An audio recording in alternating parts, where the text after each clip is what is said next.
धुळे शहरातील श्री ब्रह्मचैतन्य गोंदवलेकर महाराज श्रीराम मंदिर Nakane road Gokarna society Deopur Dhule येथे श्रीमद भागवत कथा ज्ञान यज्ञ सोहळ्याला काल उत्साहात प्रारंभ झाला। वेदमूर्ती श्री शुभम पंचभाई गुरुजी यांच्या सुमधुर वाणीतून ही कथा प्रकट होत आहे। दिनांक 25 ते 31 मे 2026 पर्यंत होणाऱ्या या श्रीमद भागवत कथा ज्ञान यज्ञ सोहळ्यात कथाकार वेदमूर्ती श्री शुभम पंचभाई गुरुजी यांच्या सुमधुर वाणीतून ही कथा केली जात आहे। प्रारंभी भागवत कथेच्या प्रारंभी प्रसंगी भव्य मिरवणूक काढण्यात आली। श्री ब्रह्मचैतन्य कथा ही दररोज दुपारी 4:30 ते 7 वाजेपर्यंत असणार आहे। या कथेचा भाविकांनी उत्स्फूर्तपणे लाभ घ्यावा असे आवाहन आयोजकांतर्फे करण्यात आले आहे।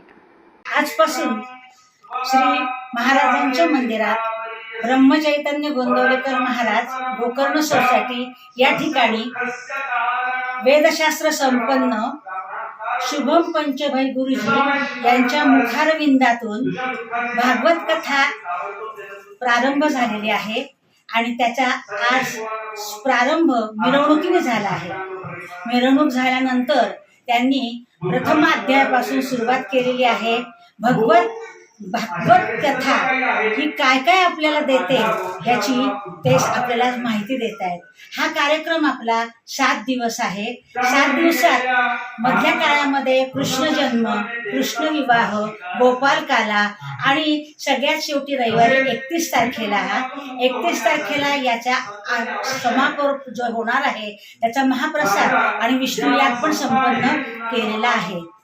हा आनंद आपण सगळे मिळून घेतोय आणि घेणार आहोत।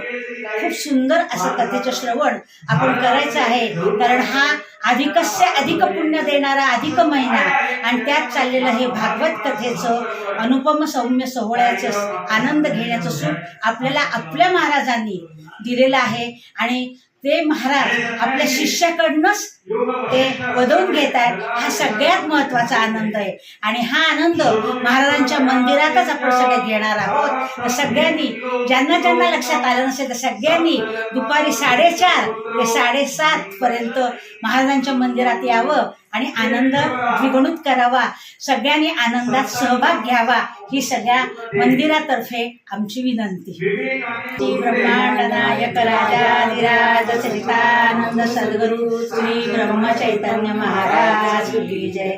जय जय रघुवीर समर्थ श्रीराम समर्थ।